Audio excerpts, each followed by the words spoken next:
Sumber diambil dari seorang pengusaha pada tahun 2017 lalu.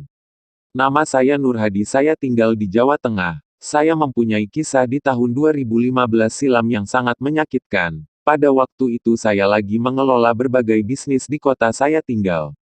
Namun setiap usaha yang saya tekuni melambat laun selalu gagal. Waktu itu saya memiliki 6 unit mobil yang saya kelola untuk disewakan dengan lepas kunci tanpa sopir. Usaha ini berjalan sekitar 2 tahun. Namun setelah 2 tahun berlalu mobil yang saya sewakan itu satu di antara yang mengalami kecelakaan rusak parah. Sehingga tidak bisa diperbaiki lagi, penyewa meninggal dunia dan keluarga tidak mampu menggantinya dan mobil tersebut tidak di-cover asuransi karena baru saja pelunasan kredit.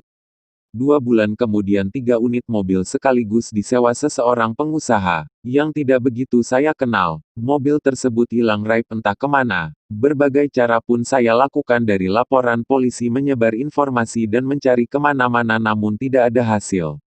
Karena GPS yang saya pasang di mobil-mobil tersebut dilepaskan. Pada waktu itu saya ketemu seorang teman lama yang sekitar 3 tahun tidak bertemu, sebut nama Andi. Cerita demi cerita hingga akhirnya dia mengenalkan seseorang paranormal.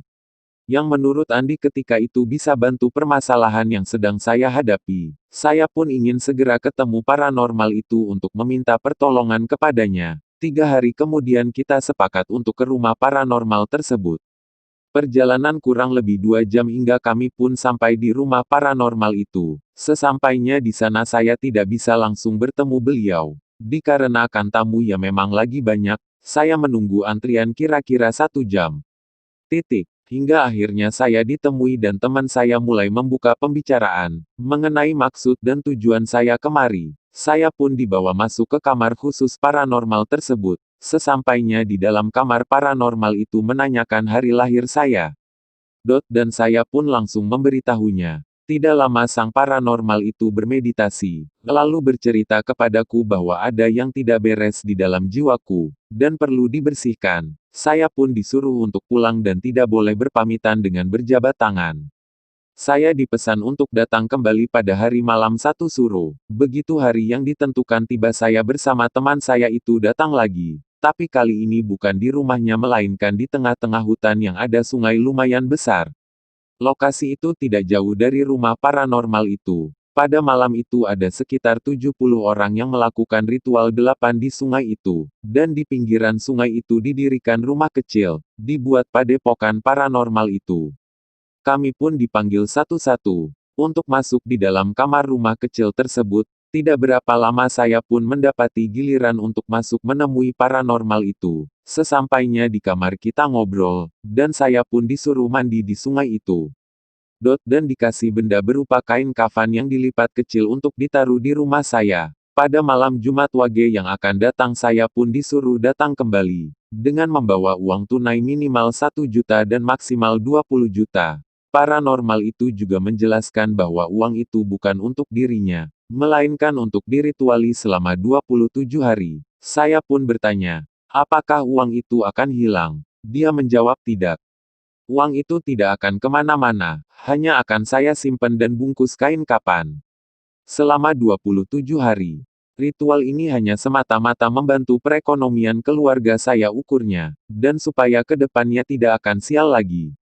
Saya pun mencari uang dengan menggandaikan BPKB mobil saya di bank, dan mendapatkan pinjaman 20 juta. Saya pun datang kembali ke rumah paranormal. Pada malam Jumat Wage bulan Suro itu, saya menyerahkan uang tersebut setelah saya menunggu 27 hari. Saya pun datang kembali. Namun paranormal itu tidak ada di tempat. Saya pun meneleponnya, dia bilang-bilang ziarah. Saya pun disuruh pulang dan disuruh datang lagi pada malam Jumat berikutnya. Setelah malam Jumat tiba saya ketemu lalu dikasih bungkusan kain kafan yang dibalut dengan benang dan berpesan untuk dibuka pada jam 12 malam. Ketika udah jam 12 malam, saya buka kain kafan itu. Ternyata berisikan uang 200 ribu. Dan di tengah-tengah uang itu ada tumpukan kertas berukuran uang 100 ribu. Saya pun menanyakan ke paranormal. Paranormal berpesan uang yang 20 juta akan kembali di tengah-tengah 2 lembar uang 100 ribu itu. Dan suruh dibuka malam Jumat Wage berikutnya.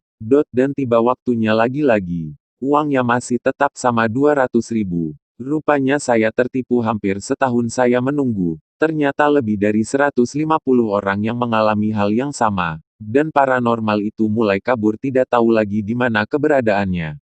Saya pun harus menjual mobil untuk membayar hutang-hutang saya. Inilah kisahku, semoga bermanfaat.